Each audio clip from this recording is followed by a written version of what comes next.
দীর্ঘ ১.৫ দশকেরও বেশি সময় ধরে ফ্যাসিবাদ বিরোধী আন্দোলনের সংগ্রামের ধারাবাহিকতায় ২০২৪ সালে ছাত্র জনতার এক রক্তক্ষয়ী গণ অভ্যুত্থানের পরে দেশের স্বাধীনতাপ্রিয় গণতান্ত্রিকামী মানুষের আকাঙ্ক্ষার প্রতিফলন হচ্ছে জনগণের রায় গঠিত বর্তমান সরকার।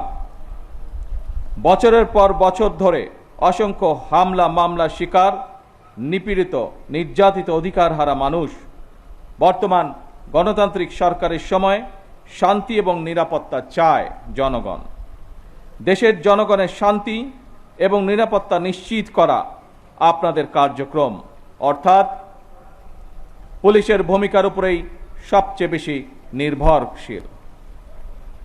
আপনারা জনগণের জানমালের নিরাপত্তা নিশ্চিত করতে সাধ্য এবং সামর্থ্যের সবটুকু দিয়ে চেষ্টা করবেন, এটি আপনাদের কাছে বর্তমান সরকারের প্রত্যাশা।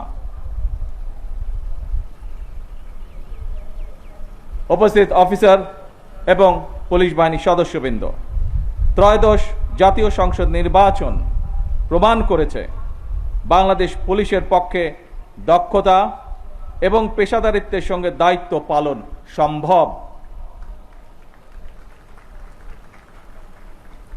শুধু দেশেই নয়, জাতিসংঘ শান্তিরক্ষা কার্যক্রমেও বাংলাদেশ পুলিশ দক্ষতা এবং সুনামের সঙ্গে কাজ করে যাচ্ছে। বিশ্বের বিভিন্ন দেশে শান্তি প্রতিষ্ঠা, আইন শৃঙ্খলা রক্ষা এবং মানবাধিকার সুরক্ষায় আমাদের পুলিশ সদস্যরা পেশাদারিত্ব, সাহসিকতা ও মানবিকতার উজ্জ্বল দৃষ্টান্ত স্থাপন করেছেন। জাতিসংঘ শান্তি মিশনে নারী পুলিশ সদস্যদের ভূমিকাও আন্তর্জাতিকভাবে প্রশংসিত হয়েছে। সুতরাং শুধু বিদেশেই নয়, দেশের জনগণের সঙ্গেও পুলিশের মানবিক আচরণ প্রত্যাশিত। এই পর্বে কিছু সময় পরেই আমি কল্যাণ প্যারেড অনুষ্ঠানে আপনাদের সঙ্গে যোগ দেব। সেই অনুষ্ঠানে সারা দেশের পুলিশ কর্মকর্তা এবং সদস্যগণ অনলাইনে যুক্ত থাকবেন। সেই অনুষ্ঠানেও আপনাদের সঙ্গে আমি আরও কিছু বক্তব্য উপস্থাপন করব।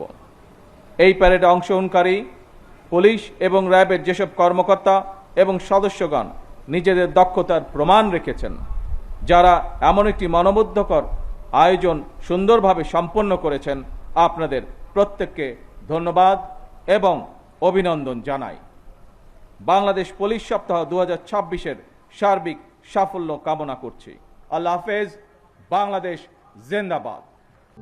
প্রবাসীদের জন্য নির্মাণ হচ্ছে দেশের প্রথম স্মার্ট সিটি, যেখানে থাকছে স্কুল, মসজিদ, হাসপাতাল, সুইমিং পুল, হেলিপ্যাড, পাঠাগার, জিম, সুপারমার্কেট, শিশু পার্ক সহ সকল নাগরিক সুবিধা। মাত্র ৩০ লাখ টাকা বিনিয়োগে মিলছে আকর্ষণীয় ফ্ল্যাট। প্লাটিনাম ইনভেস্টরদের জন্য ঢাকা বিমানবন্দরে ভিআইপি প্রোটোকল সুবিধা। বিস্তারিত জানতে যোগাযোগ করুন স্ক্রিনে দেয়া হোয়াটসঅ্যাপ অথবা ইমো নাম্বারে।